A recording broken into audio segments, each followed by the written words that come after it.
महाविकास आघाडी आणि इंडिया आघाडीनं ईव्हीएम संदर्भात आवाज उठवलेला आहे. झालेली मतमोजणी असेल विधानसभेच्या अनुषंगानं आमचा याच्यावर आक्षेप आहे असं थेट म्हटलेलं आहे. या अनुषंगानं आपण आज चर्चा करणार आहोत. महेश जाधव भारतीय जनता पार्टीचे प्रदेश सचिव आपल्यासोबत आहेत. त्यांची भूमिका नेमकी काय आहे, भाजप याबद्दल कसं बघतं याकडं, या अनुषंगाने त्यांच्याशी चर्चा करणार आहोत.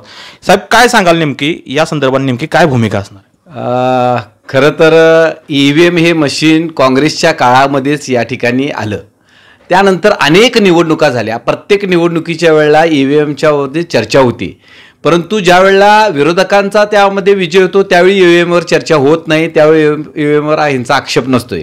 मात्र आमच्या महायुतीचा ज्यावेळी विजय होतो त्यावेळेला मात्र ईव्हीएममध्ये काहीतरी त्यामध्ये काहीतरी आहे आणि मॅनेज करून हे ईव्हीएम तुम्ही विजय मिळवला अशा पद्धतीचा आरोप करणं हे अत्यंत तथ्यहीन आहे. यामध्ये कुठलंही तथ्य नाही. कारण हे जे काही भारताचं राज्य निवडणूक आयोग ह्यामध्ये असतं आणि अशा स्वायत्त असणाऱ्या या आयोगावरती आक्षेप घेणं म्हणजे हा गुन्हा आहे. एकतर्फे बघितलं तर त्यांनी चॅलेंज करावं. त्यांनी सांगितलं कधीही दाखवा तुम्ही अशा पद्धतीनं. असं होत नाही. ही लोकशाहीमध्ये या भारतामध्ये अशा पद्धतीची विषारी प्रचार करणारी लोक आहेत. अपयश पचवता येत नाही म्हणून अशा पद्धतीने ईव्हीएमवरती खापर फोडायचं. मग परवाच्या लोकसभेला फक्त भारतीय जनता पार्टीचे 9 खासदार निवडून आलेत आणि एकूण 7 खासदार शिंदे गटाचे आलेत आणि 1 खासदार राष्ट्रवादीचा आला. 17 खासदार आले आणि यांचे मात्र महाविकास आघाडीचे 31 खासदार आलेत. त्यावेळी ईव्हीएमवर यांनी का चर्चा केली नाही? त्यावेळी ईव्हीएम संदर्भात आरोप करायला पाहिजे होते किंवा आम्ही ते करायला पाहिजे होते. पण आम्हाला हे माहीत आहे जनतेचा कौल. कारण ह्या 2.5 वर्षात महाराष्ट्र राज्याची हे वेगळी निवडणूक आणि लोकसभेची देशाची निवडणूक वेगळी. राज्यामध्ये 2.5 वर्षात आमच्या महायुतीनं लोककल्याणकारी योजना इतक्या चांगल्या राबवल्या आणि त्यामुळं लोकांनी आणि विशेष करून लाडक्या बहिणींनी जवळपास 1.25 कोटीच्या आसपास महिलांचं मतदान वाढलंय. याचाच अर्थ की महायुतीला पसंती लाडकी बहिणींनी दिलाय आणि म्हणून हा मोठा विजय या ठिकाणी महायुतीला मिळाला आहे. तो पचनी पडना झालाय विरोधकांना. म्हणून ईव्हीएमवर आरोप करायला यातून काही निष्पन्न होणार नाही आणि सुप्रीम कोर्टानं देखील याबद्दल स्पष्टपणे सांगितलेलं आहे यामध्ये कोणतंही तथ्य नाही. ही केस सुद्धा दाखल करून घ्यायला सुप्रीम कोर्ट तयार नाही. याचा अर्थ ईव्हीएममध्ये कोणताही दोष नाही. फक्त विरोधकांची अपयश हे त्यांना पचवता येणं झाले आणि म्हणून हे आंदोलनाचं शस्त्र उगारायचा त्यांनी प्रयत्न केलाय. पण यातून काही निष्पन्न होणार नाही. कोल्हापूरमधल्या 5 महाविकास आघाडीच्या 5 उमेदवारांनी आता पुन्हा मोजणीसाठीचा आवाज उठवला, निवडणूक आयोगाकडे मागणी केली. याकडे तुम्ही कसं बघताय?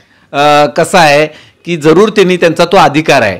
ते तसे पैसे भरून त्या संदर्भात मागणी करू शकतात आणि त्यांनी केलेली आहे आणि ती होईल सुद्धा. त्यात काय विषय महत्त्वाचा नाही आहे. अगोदर बॅलेट पेपरवरची जी वोटिंग होत होतं त्यावेळी शिक्के मारून कागदावर होत होतं. त्यावेळी एक 100-200 मताचा फरक इकडे तिकडे होत होता.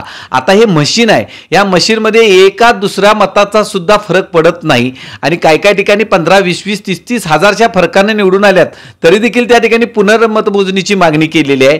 हे अत्यंत हास्यास्पद आहे आणि परंतु त्यांचा अधिकार आहे, त्यांनी जरूर करावं.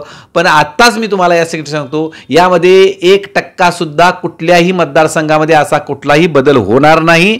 त्यांनी त्यांच्या मनाला वाटते म्हणून त्यांनी ती करून घ्यावं. पण आम्हाला निश्चितपणे खात्री आहे यामध्ये कोणता बदल होणार नाही.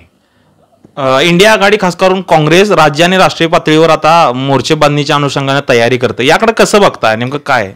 खरं तर मोर्चे बांधणी विरोधकांचं ते कामच असतंय. त्याने जिवंत राहण्यासाठी त्यांना मोर्चा आणि आंदोलनं हे करावी लागणार आहेत आणि ते त्यांनी जरूर करावीत. परंतु ते आंदोलनं करत असताना विषय कोणता आहे, कुठल्या मुद्द्यावरती आंदोलन करावं? जनता इतकी काही मूर्ख नाही आहे. सुज्ञ जनता आहे आणि त्या सुज्ञ जनता मतदारांनी बंधूंनीच आम्हाला या ठिकाणी सत्ता दिलेली आहे. आंदोलन करायचीच असतील तर आणि कामच करायचं असेल तर खऱ्या अर्थानं ज्या ठिकाणी चुका होत्यात त्या ठिकाणी खरं तर विरोधकांनी बोट ठेवलं पाहिजे. ज्या ठिकाणी काही नवीन विकासाच्या दृष्टिकोनातून काही डेव्हलपमेंट सूचना असतील तर त्या ठिकाणी त्या सूचनाचं त्यांनी त्या ठिकाणी त्यावर आवाज उठवावा. अन्य ह्या बेकार गोष्टीवरती आणि देशाला आणि राज्याला मागं नेणाऱ्या गोष्टींवरती उगाच आंदोलन करून सर्वसामान्य जनतेची दिशाभूल करण्याचा कोणी प्रयत्न करू नये एवढीच आमची या ठिकाणी विनंती असणार आहे. हा जो निर्णय आहे यात लाडक्या बहिणीचा मोठा हात आहे असं वाटतंय आपल्याला? 100% लाडक्या बहिणीचा तर आहेच आहे, परंतु नुसती लाडकी बहीण नाही. तुम्ही विचार करा, ज्येष्ठ नागरिक आहेत त्यांना 3,000 रुपये वयश्री योजनेच्या माध्यमातून दिले, ज्येष्ठ नागरिक खुश झाले. लाडक्या बहिणींना महिन्याला 1,500 रुपये दिले, बहिणी खुश झाल्या. विद्यार्थी आहेत त्यांना स्टायपंड म्हणून 6,000, 8,000 आणि 10,000 रुपये, म्हणजे 10 लाख महाराष्ट्रातल्या विद्यार्थ्यांना दरवर्षी या ठिकाणी त्यांना 10,000 रुपये प्रत्येकी दिले जातात, त्याचा या ठिकाणी फायदा झालेला आहे. त्यानंतर आयुष्यमान योजनेच्या माध्यमातून आरोग्य सुरक्षा करण्याच्या दृष्टिकोनातून या महायुतीनं चांगली नोंदणी केली, त्यांना लाभ त्या ठिकाणी दिला. महिलांना 50% ST सवलत दिली. म्हणजे प्रत्येक घटकाला, म्हणजे महिला, ज्येष्ठ नागरिक, युवा असतील, खेळाडू असतील, विद्यार्थी असतील किंवा बांधकाम कामगार असतील, त्यांना संसार सेट दिलेत. अनेक गावात लाईट नव्हते, अनेक ठिकाणचे रस्ते चांगल्या पद्धतीने केलेत, अनेक ठिकाणच्या वेगवेगळ्या योजनेच्या माध्यमातून वेगवेगळ्या समाजाला त्या ठिकाणी न्याय देण्याचा प्रयत्न केला. म्हणजे असा विकास देश स्वातंत्र्य झाल्यानंतर झाला नव्हता, तेवढा एवढा मोठा विकास केल्यानंतर का जनता आम्हाला निवडून देणार नाही, याचं उत्तर त्यांनीच द्यावं. काय सांगाल, ईव्हीएम काय आहे हालचाल किंवा जी तांत्रिक कारणं दिली जातात त्या अनुषंगाने तुम्हाला काय वाटतं, किंवा पक्षाची भूमिका या संदर्भात काय आहे? शेवट ते मशीन आहे आणि आपल्या हातात घड्याळ असू देत, भिंतीवरचं घड्याळ असू देत, मोबाईल असू देत, कधी ना कधीतरी ते थोडी खराबी होत असते. ती खराबी झाली म्हणून काही ठिकाणचे मतदान करताना मशीन बंद पडतं, काही ठिकाणच्या वेळेला ते स्लो होतं, सर्व्हर डाऊन होतं. तशा पद्धतीनं काही ठिकाणी त्या मशीनमध्ये त्रुटी आल्यानंतर अशा पद्धतीची शंका निर्माण होत असते.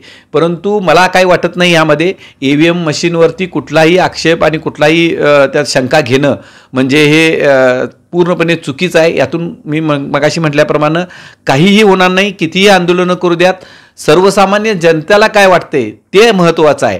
4 लोक फक्त ह्यांच्या बाजूची EVMवर नको म्हणणारे यांची मुलाखती घेतल्या म्हणजे संपूर्ण देशातल्या आणि राज्यातल्या जनतेला तसं वाटते असं नाही आहे. मग मतदानच केलं नसतं जनतेनं. जर EVMवर आक्षेप असता तर नोटाला मतदान मोठ्या प्रमाणात जनतेनं केलं असतं. लोकांना हे मान्य आहे, EVM मशीन मान्य आहे आणि म्हणूनच मतदान EVM मशीनवर लोकांनी केले. तिथंच हे विरोधकांनी समजायला पाहिजे, EVMवरती जनतेचा आक्षेप नाही.